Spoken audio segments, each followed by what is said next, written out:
G'day everyone, we need to talk about hives. More specifically, what to do when you encounter one. The Marines have got a whole bunch of different weapons available to them in Natural Selection 2, and in this video we're going to do nothing else than show you what happens when you combine a couple of them with a jetpack. We're going to talk about the strengths and weaknesses, drawbacks and benefits of using each one in combination with a jetpack, and we're going to start off with the shotgun, which is a high damage, low rate of fire, high damage, fall off weapon that does high damage. This is the shotgun. Now when you come into a hive room like this, as I'm doing in cave right now, go straight for the upgrade structures. This is the most vulnerable point in a hive room, and in this case, that spur is giving these aliens the ability celerity, which is giving them more speed.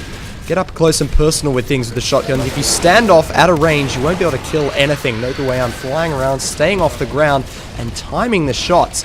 A lot of new players will dive in with the shotgun and hold the left mouse button down, missing the vast majority of their shots. Now, I'm not a great player, but you can see that I am attempting to time some of these shots and not just hold that mouse button down.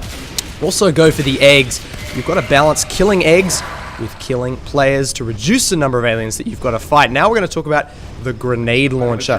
Grenade launcher is pretty self-explanatory, but there's a few complications to its use, which you'll see right now as I attack this very same hive. Those of you that were paying a lot of attention in the previous skit with the shotgun will have noticed some whips being built. Now note, as I fire this grenade launcher, these grenades are actually going off behind me.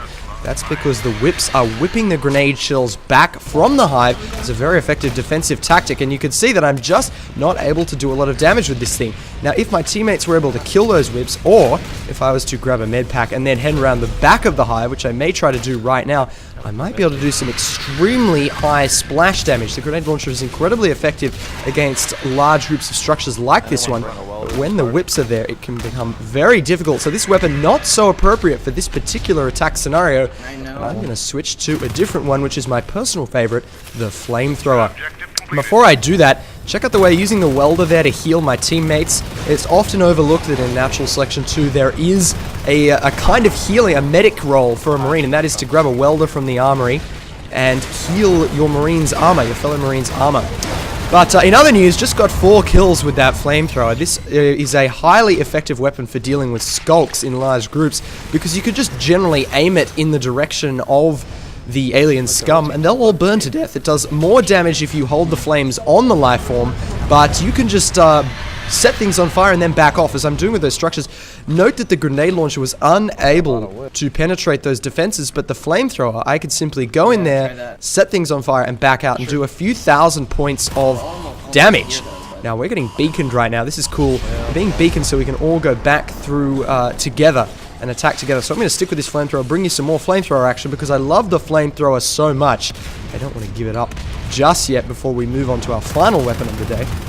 So moving back down the tunnels, using the jetpack with all these weapons, because it's just, why not? Why not have some fun and attack a hive with multiple different weapons with a jetpack? So using the welder a bit, but coming in here, and some good advice from my teammates coming through the voice chat saying don't get too close, but I want to get close because I've got a flamethrower, and here I go, going in nice and close, setting everything I can on fire, doing a lot of damage there, but unfortunately an excellent kill there from a player named Daedalus. Now the final weapon in the repertoire today will be the rifle. So not touching on all the Marine weaponry, but the rifle is it's the weapon that gets most overlooked on the Marine side.